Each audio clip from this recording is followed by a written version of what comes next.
In sunny Florida, from behind the palms, a monster unleashes appalling violence. What they found, grown men got physically sick. When detectives probe further, they enter a depraved killer's twisted mind. I never thought that I would be that close to someone who was capable of doing those things. And most shocking of all, he's one of their own. He's one of the most extreme cases of the modern serial killer that we have ever known in criminal history.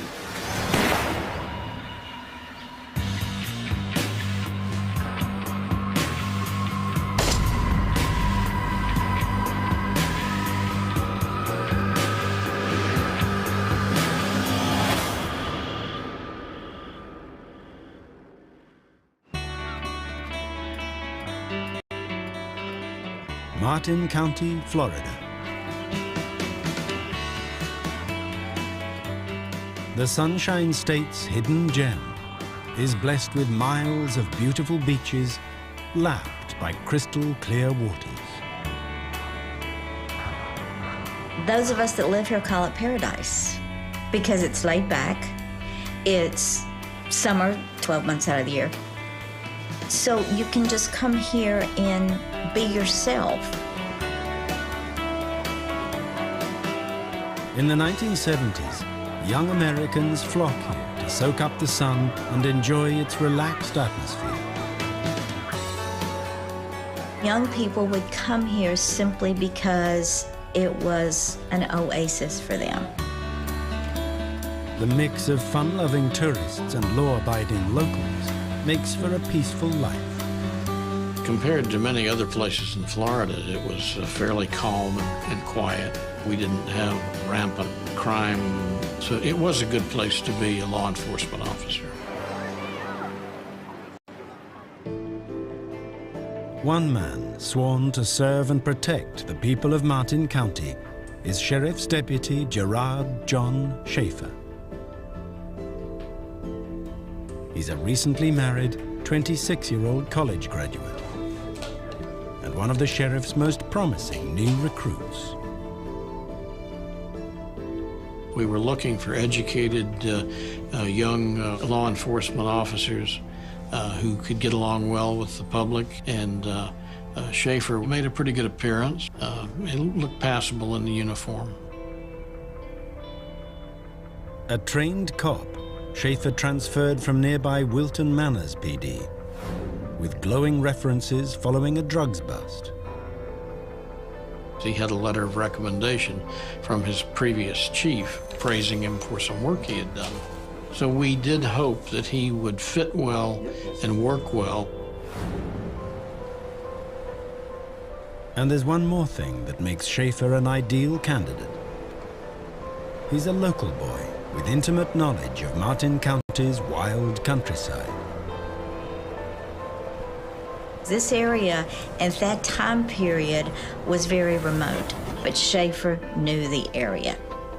It seemed reasonable to hire this well-respected young man to become a deputy sheriff.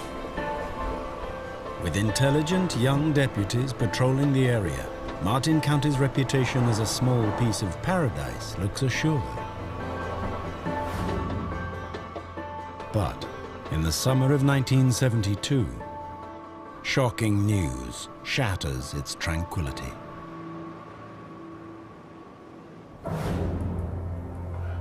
July 22nd.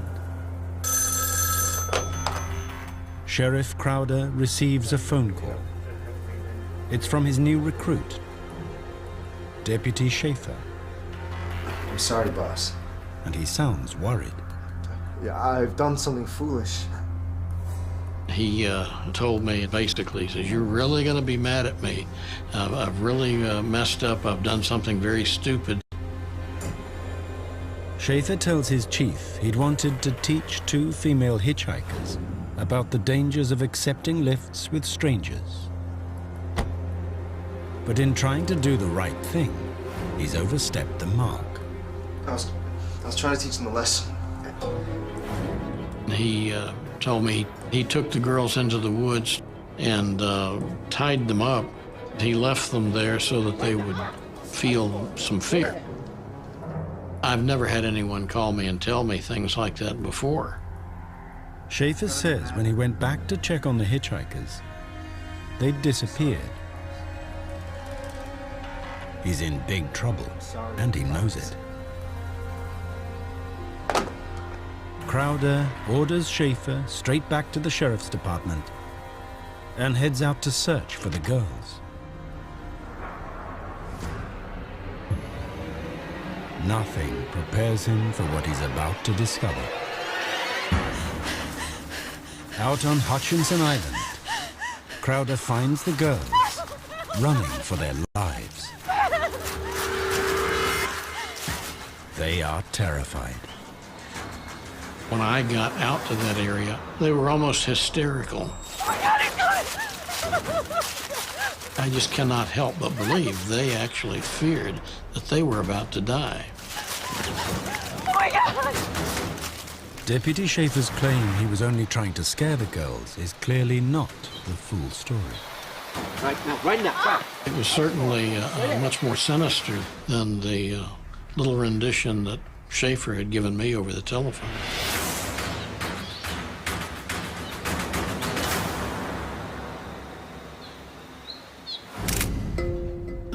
The girls are two friends on holiday, 17-year-old Nancy Trotter and 18-year-old Paula Wells. They explain that the day before they were hitching a ride to the beach when they encountered Deputy Schaefer. No, I know there's a lot of creeps around here. You gotta be careful. You're lucky that, The cop warned them taking lifts from strangers is dangerous. I'll pick you up. To keep them safe, he offered to drive them to the coast himself the next day. These two girls trusted a man in uniform. He's charming, he's charismatic, and they know nobody in this town. So they agree. But Nancy and Paula's safety was the last thing on Schaefer's mind.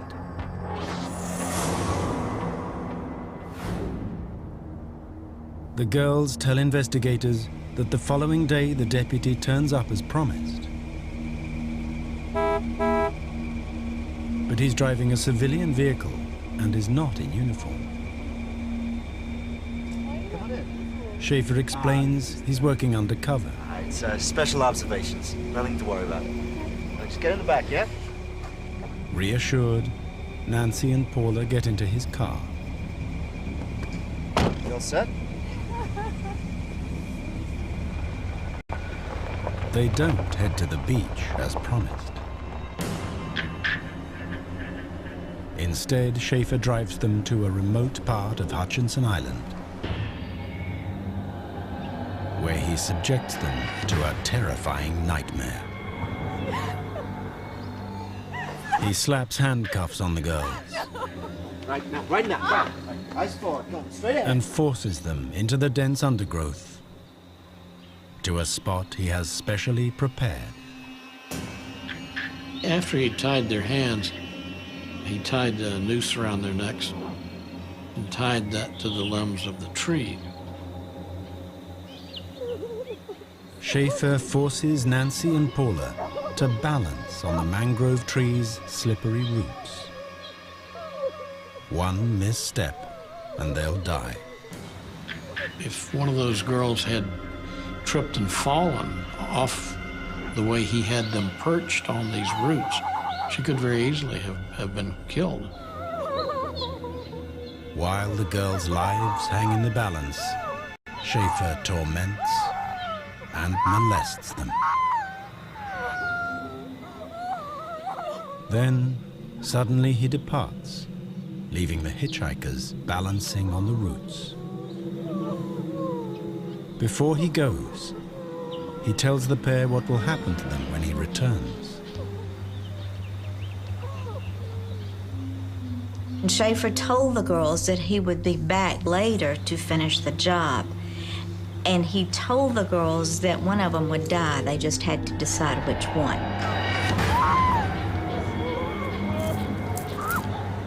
Incredibly, Nancy and Paula managed to wriggle free of the nooses. They run for their lives.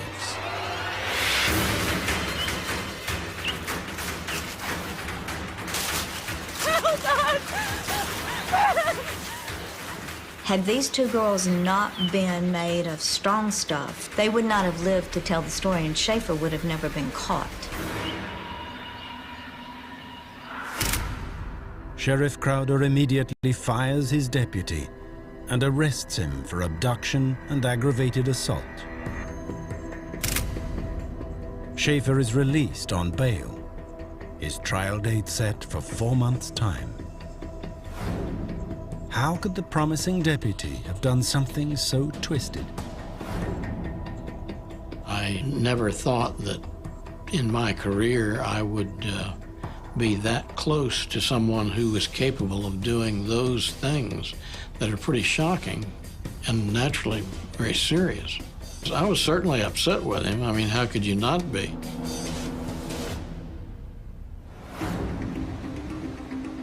November 1972. Schaefer stands trial for the imprisonment and assault of Nancy and Paula. Despite the severity of the crime, he's allowed to strike a deal, pleading guilty for a shorter sentence. As serious as the charges against Schaefer were, they were not serious enough, just the kidnapping and assault, to prevent him from participating in a plea bargain. Schaefer's negotiations succeed. He'll spend just 6 months in the county jail. My feeling was that he got off lighter than he should have, but we had to make the best of how our system works. And he asks for one more concession: a bail extension, so he can relocate his wife to his mother's house in Fort Lauderdale. Because he was a cop, and because Schaefer had no record, he was blemish-free, the judge said, take care of business and show up in January to serve your sentence.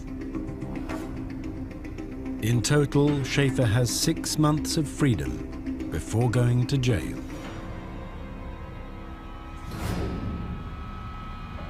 But the judge has no idea he's given the former deputy a perfect window of opportunity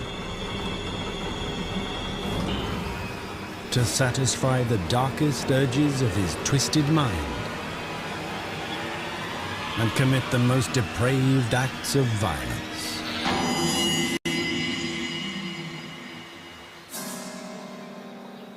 April 1st, 1973. St. Lucie County, Florida. 2 men collect rubbish on Hutchinson Island. They hope the discarded cans will fetch a good price at the recycling center. But little do they know, today they'll find more than they bargained for. In the twisted undergrowth, they make a shocking discovery. God, it's a body! The heavily decomposed remains of 2 young women.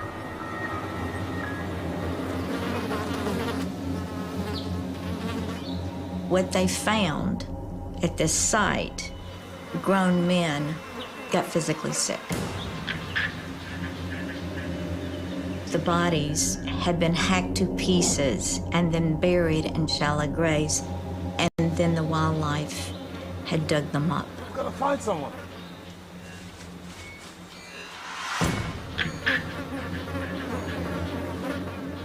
Local detectives rush to the scene.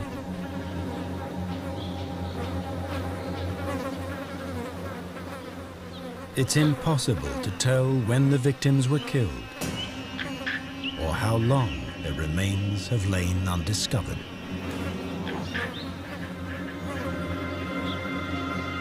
In the state of Florida, between the humidity and the heat Bodies will decompose within 24 to 48 hours. And when I say decompose, you have to use a shovel to pick them up. But there is enough evidence to piece together how the women died. Their arms are bound with the remnants of rags. Their bones show signs of knife cuts. And on a nearby tree, investigators discover something unusual. The impressions of thick ropes.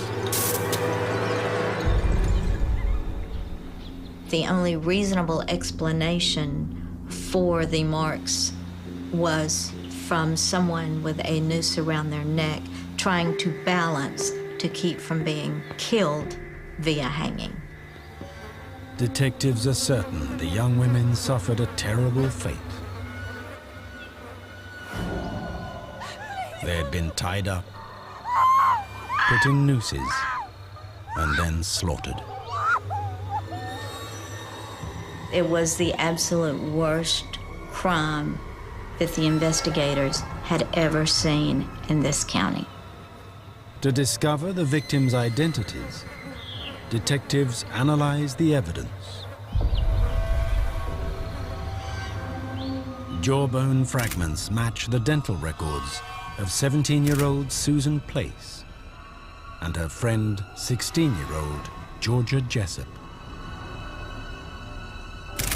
Their clothes are also recovered from the scene. Why anyone would murder these girls is a mystery.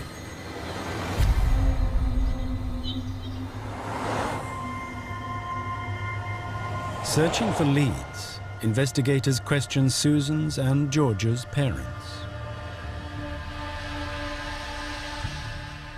Susan's mother, Lucille, last saw the girls 6 months ago. They were picked up from her home in Fort Lauderdale by a man in his 20s called Gerard Schaefer.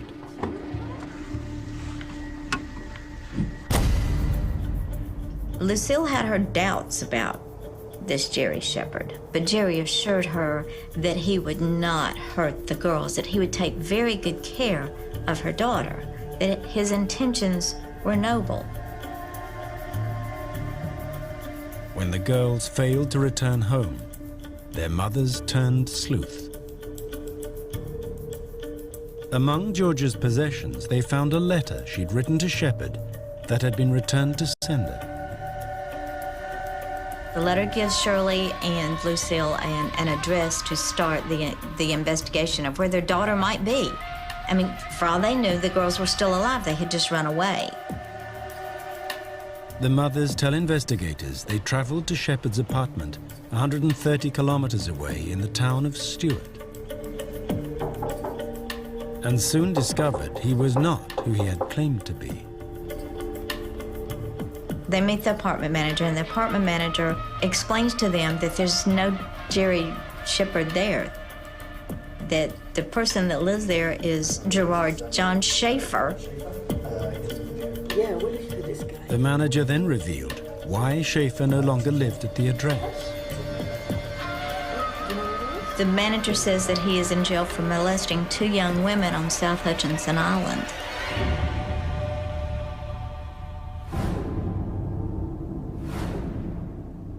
Lucille and Shirley's detective work connects former Sheriff's Deputy Gerard John Schaefer to their daughter's murders.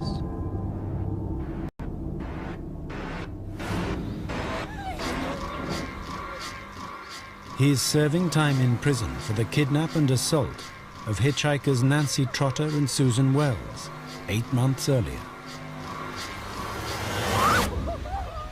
Investigators immediately recognized similarities between the ordeal they endured and the slayings of Georgia Jessup and Susan Place. The difference in the 2 crime scenes is that Susan Place and Georgia Jessup were executed. Trotter and Wells got away, but there was a pattern, with Schaefer being the common denominator. But to convict Schaefer of the murders, detectives know they'll need physical evidence linking him to Georgia and Susan.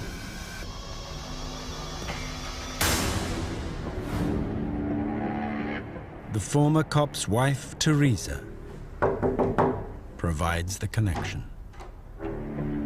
She says her husband gave her a present shortly after the girls disappeared. She tells the police that she does have this beautiful suede bag that Schaefer had allegedly given her as a gift. And after the two girls were found, Schaefer tells her to get rid of it. It's soon clear why Schaefer told his wife to throw it away. Georgia's mother says, I gave her that bag for her birthday. Why would Schaefer be in possession, and how did he get it? There can be only one explanation. Schaefer took it as a memento of a horrific crime. After gaining the girls' trust, Schaefer kidnapped them, tied them up, put nooses around their necks, and tortured them. It's a very chilling scene. It keeps me awake at nights. You have a man torturing you, saying things like, one of you decide which one's gonna die. I'll let the other one go. After slaying the girls, Schaefer butchers them and buries their remains to cover his tracks.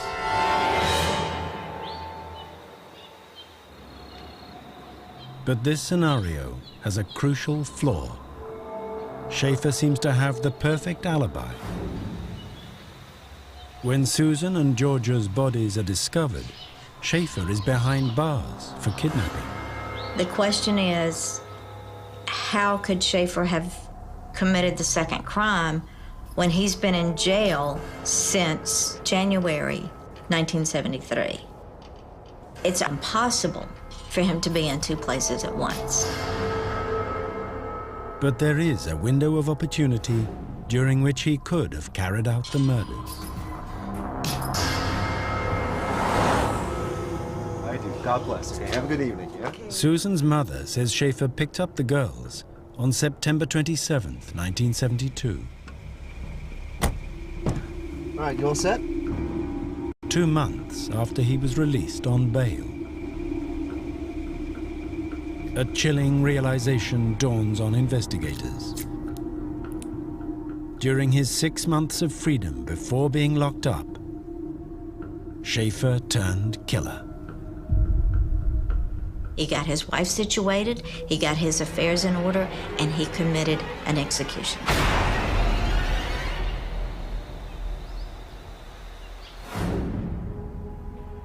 September 27th, 1973. Gerard John Schaefer stands trial for the murders of Susan Place and Georgia Jessup. The jury's verdict is unanimous. Guilty.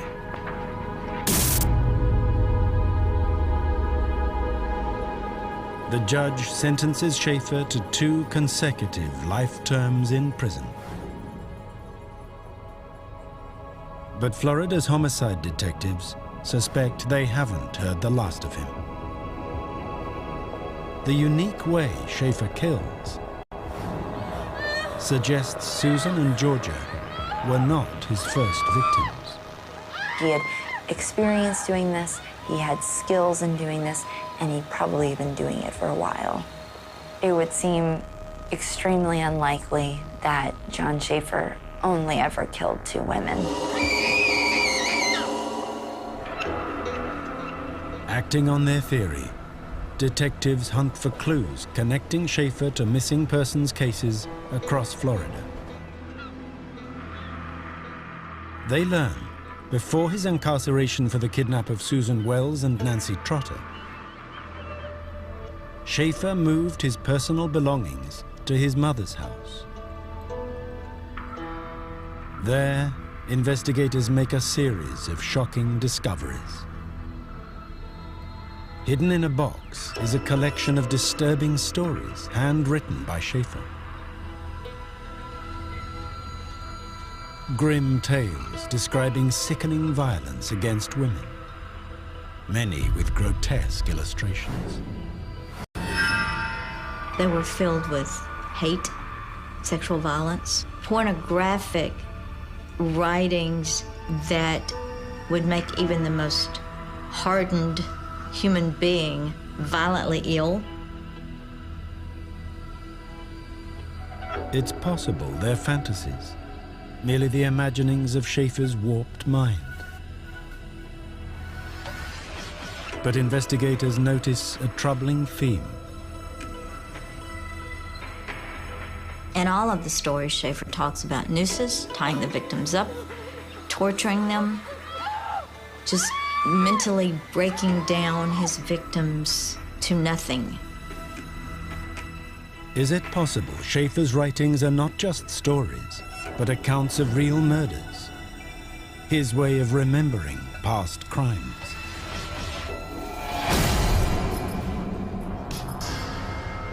Detectives are about to discover they've only scratched the surface of Schaefer's depravity.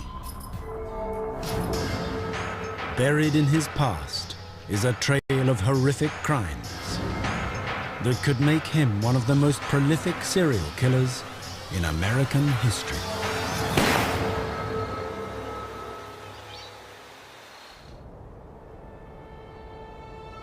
Investigators sift through the possessions of former sheriff's deputy and convicted murderer Gerard John Schaefer. They're looking for evidence that connects him to the disappearances of women across Florida. Carefully concealed in Schaefer's room is a container filled with personal items. Jewelry, including a small gold locket and a distinctive brooch. They don't belong to any women in Schaefer's family. Why would Schaefer have earrings and necklaces and other paraphernalia that did not belong to his wife or his mother? Coincidence? I think not. Detectives link the items to 7 unresolved cases of missing women filed over the past 4 years. It's strong evidence Schaefer is a practiced killer. The fact that investigators found so many of these trinkets and trophies in Schaefer's home, it would lead us to believe he likely couldn't control himself and only stopped at doing this twice. It would seem very rational that he was a serial killer. And when detectives share the evidence from Schaefer's trinket box with officers in neighboring counties, the number of potential victims more than trebles. Other police officers from other states started calling in saying, "We've got this missing girl. Do you have anything on her? Could it be Schaefer?" It added up real quickly to at least 32. At least 32. Schaefer must answer for these newly discovered crimes. But the evidence is merely circumstantial. Without the victims' bodies, securing justice will be impossible. Because there were no bodies to tie him to any of these cases, the prosecutors could not go back and try to convict him. There was a fear that those cases would never be solved. Investigators must wait 16 years before a surprise intervention finally unlocks Schaefer's bloody past.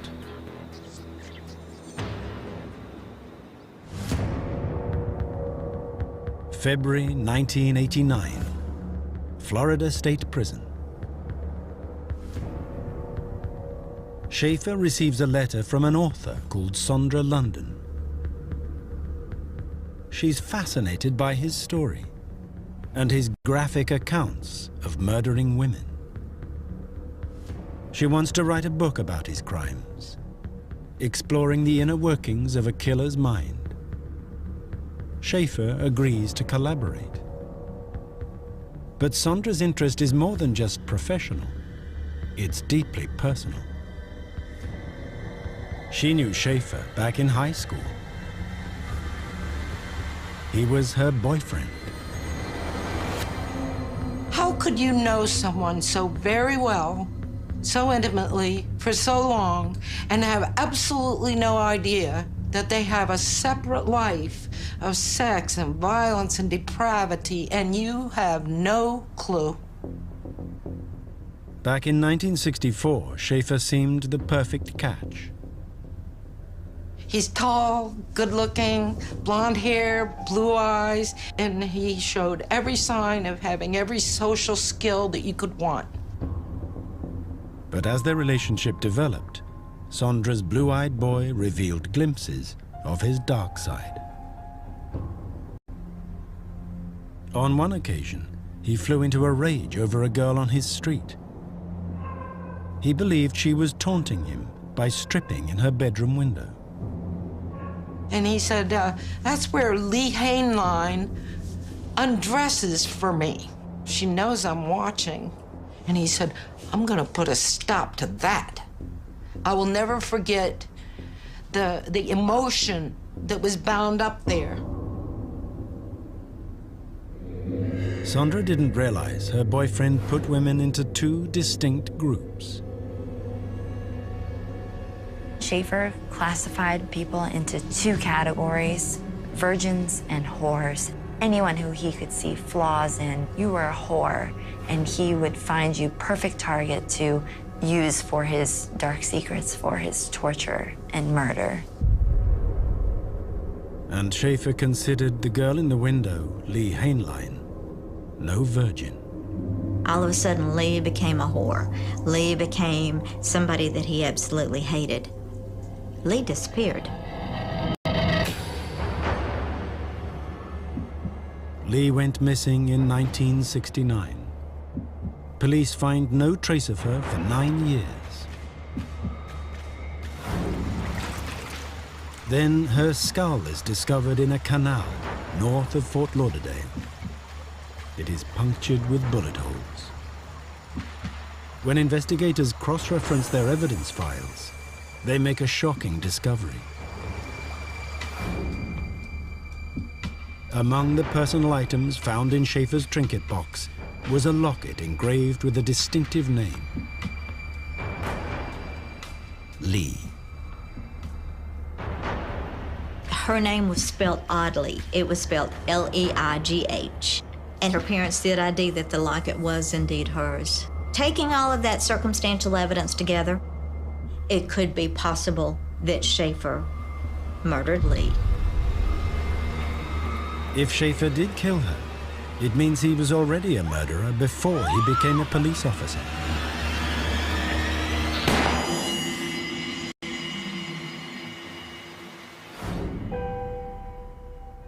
When Sondra learns Lee's fate, she's stunned.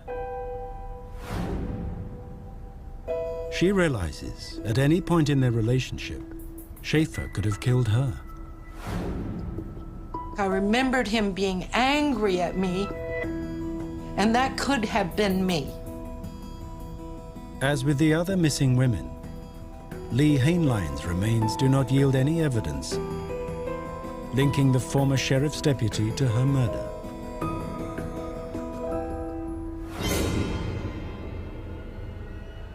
For the time being, Schaefer is untouchable, and he knows it.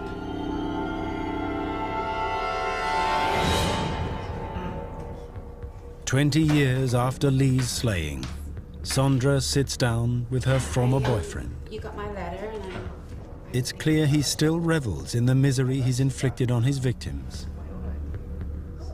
Confident the authorities will never connect him to the crimes. I asked John, do you still write those stories that you got arrested for? And he wrote back, boy, do I. Behind bars, Schaefer scrawls graphic tales of torture and murder. Just like the stories investigators discovered in his mother's house years earlier. Now that he's sat in front of an author, he sees an opportunity to publish them for the whole world to read and bask in the evil glory of his infamous crimes. He bombards Sondra with pages and pages of sickening text. He tried so hard to shock me and disgust me. He started sending me these stories that were vile, absolutely vile. What he was prevented from perpetrating in person, he perpetrated with the pen. Details from his stories match how investigators believe Georgia Jessup, Susan Wells, and Lee Hainline were murdered. It's as if Schaefer is writing his confession. Schaefer wrote his stories in the first person, where he's describing it in such a way where he himself can put himself there. It's an extension of reality for him. He's so sadistic, and he's gotten the torture and the pain and the mutilation so well tuned in, make you think it's not just a lunatic writing these. But Schaefer is careful and crafts his words so as not to incriminate himself. His twisted diligence pays off. When Sondra publishes Schaefer's writings, investigators fail to extract any evidence that could lead to his conviction for more murders.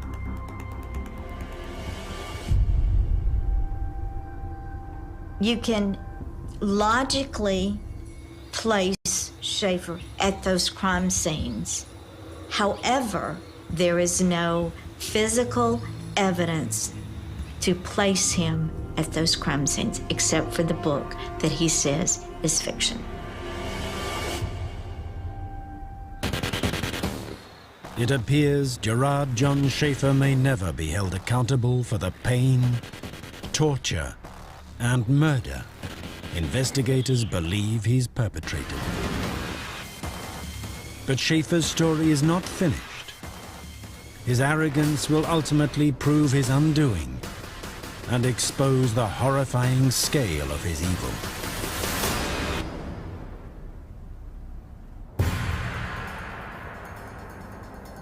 June 1989. In Florida State Prison, former sheriff's deputy and suspected serial killer Gerard John Schaefer taunts detectives. They believe his handwritten stories are accurate accounts of more murders he's committed. But Schaefer claims they are works of fiction, and investigators can prove nothing. Schaefer thinks like a cop. And in thinking like a cop, it's a cat and mouse game with him. He has control of the situation, and he's playing these cops for fools and loving every minute of it because he is God. But in time, Schaefer's arrogant gloating will backfire.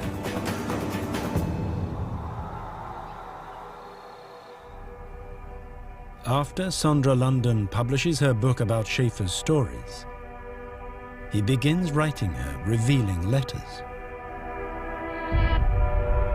In one, he claims his story, Murder Demons, describes how he killed two 14-year-olds, Mary Briscolina and Elsie Farmer. This is the kind of thing that he would write me. What kind of crimes am I supposed to confess to? Farmer, Briscolina? What do you think Murder Demons is? You want confessions, but you don't recognize them when I anoint you with them. And we've just gotten started. Mary and Elsie were last seen alive on October 23, 1972. Construction workers uncovered their skeletal remains 3 months later near Fort Lauderdale. From the start, detectives suspected a link to Schaefer.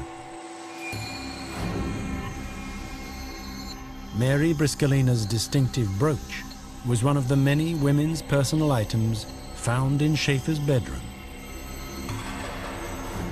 In his letter to Sondra, Schaefer has hinted for the first time that he is responsible for their deaths. And his sickening claims don't end there. He is suspected of 32 murders, but boasts it's just the tip of the iceberg. Schaefer liked to pretend that he was, quote unquote, the greatest serial killer of women in this century. And my challenging him with this brought this response from him. I'm not claiming a huge number, he says. I'd say it runs between 80 and 110.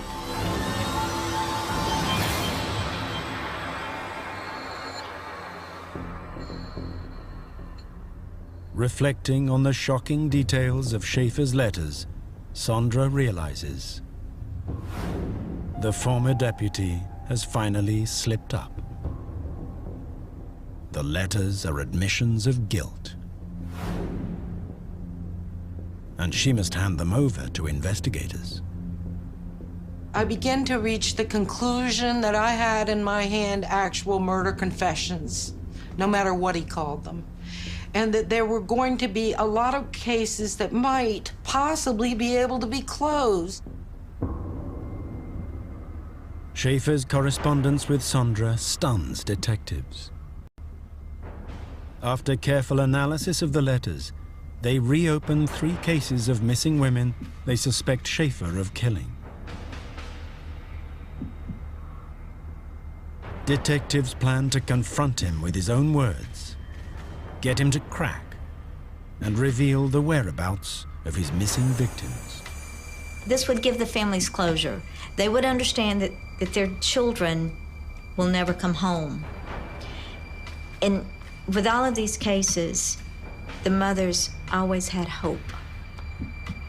On Friday, December 1st, 1995, they arrange with Florida State Prison to interview Schaefer the following week. But any hope of justice is about to be dealt a bitter blow. On Monday, they get a call from the prison saying, "Don't bother coming up here. Schaefer has met his demise." If I were the detective on the other end of that phone, my heart and my stomach would hit the floor.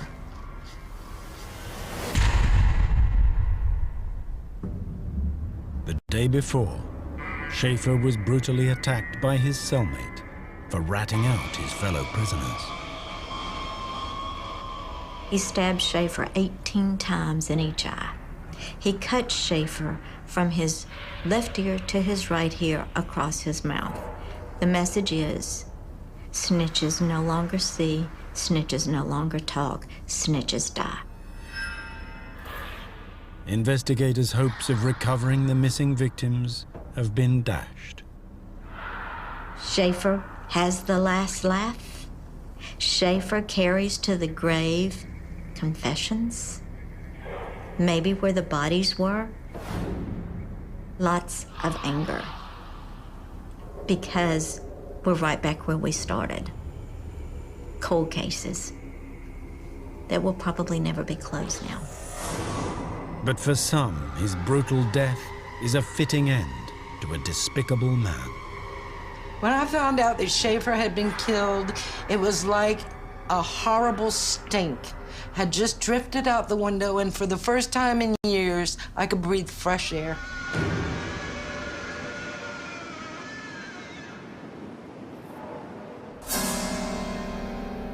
When he joined the Martin County Sheriff's Department, Gerard John Schaefer looked every inch a model law enforcement officer. Handsome, intelligent, dedicated. But behind his badge lurked a cruel murderer. His crimes will go down in history as some of the vilest, most depraved acts ever investigated. Gerard John Schaefer is the epitome of an evil monster.